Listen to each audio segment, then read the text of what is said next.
The night was colder than she ever imagined, the kind of cold that pierced not just skin but bone, and as the wind howled through the abandoned alley where she had curled herself against a broken wall with her infant pressed tightly to her chest, the woman wondered if this would be the last night she and her child would see the stars. Because hunger was no longer gnawing, it had become a beast, a shadow that stalked her every step, making her legs weak, her lips cracked, her milk gone dry. The baby's cries were softer now, not the fierce wails of a child demanding life, but the whimper of one too exhausted to fight for survival. And so, when dawn finally painted the sky in pale strokes of grey and gold, she gathered what remained of her strength and staggered toward the road leading out of town, her eyes hollow, her heart beating with one desperate rhythm. Bread, bread, bread. She didn't know where her feet carried her, only that whispers among beggars had spoken of a rancher, a man who lived beyond the hills where the land opened wide and the cattle roamed free, a man known more for his silence than his kindness. But still, he had food, he had warmth, and she had nothing but her child. So when her trembling hands finally knocked on the heavy wooden door of his ranch house, she whispered through lips that bled from the cold, "Please take her. Take my baby in exchange for bread," her voice breaking like fragile glass. Because in her heart, she thought she could endure the emptiness of her own stomach, but not the fading spark in her child's eyes. The door opened slowly, revealing a tall figure, broad-shouldered, with eyes like steel that studied her without a word, his silence heavier than any rejection, and for a long moment she thought he would simply close the door and leave her to the wolves of hunger.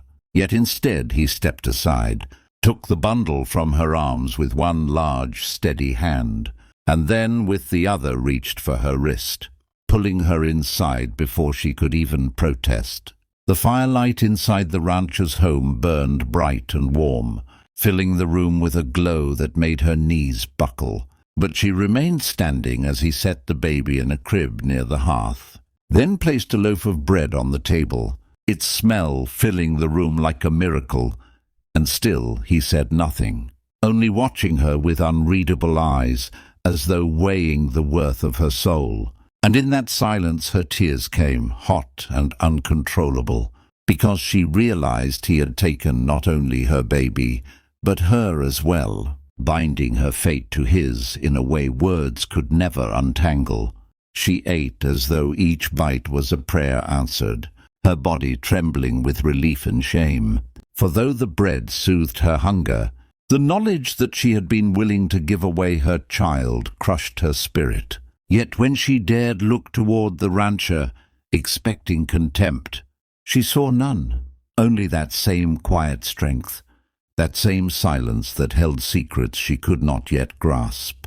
As the baby slept, peacefully for the first time in days, she understood that her journey was no longer hers alone, that whatever road stretched before her, it would be carved by the man who had taken both mother and child without speaking a single word. And in that strange, unspoken bond she felt the first fragile thread of hope weaving itself into her broken life. Days turned into weeks on the ranch, and the silence between the woman and the rancher became its own language, a strange comfort she had never known before. For though he rarely spoke, his actions spoke louder than words. He placed wood on the fire before the nights turned cold, left milk and bread on the table before her hunger could return, and worked the land with a steady strength that seemed carved from the earth itself. And she began to realize that he had not only given her shelter, but dignity, allowing her to rise each morning knowing her child would not cry from hunger again. Slowly she learned the rhythm of the ranch, how to mend fences, feed cattle, and keep the small home alive with warmth. And in those quiet labors she felt her spirit healing, as though each sunrise stitched together the torn pieces of her past. Yet one evening, as the sun dipped low and painted the fields in gold, she dared to ask him the question that had haunted her since the day he pulled her inside. "Why did you take us?" Her voice trembling like the wind through dry grass, and for the first time his silence broke, his deep voice rough as gravel yet steady as stone. "Because no one should beg to trade life for bread." His words struck her deeper than any kindness ever had, for they carried not pity but conviction. And in that moment she understood that he had seen more in her than desperation. He had seen a mother worth saving, a woman worth standing beside, and a child worth raising as his own.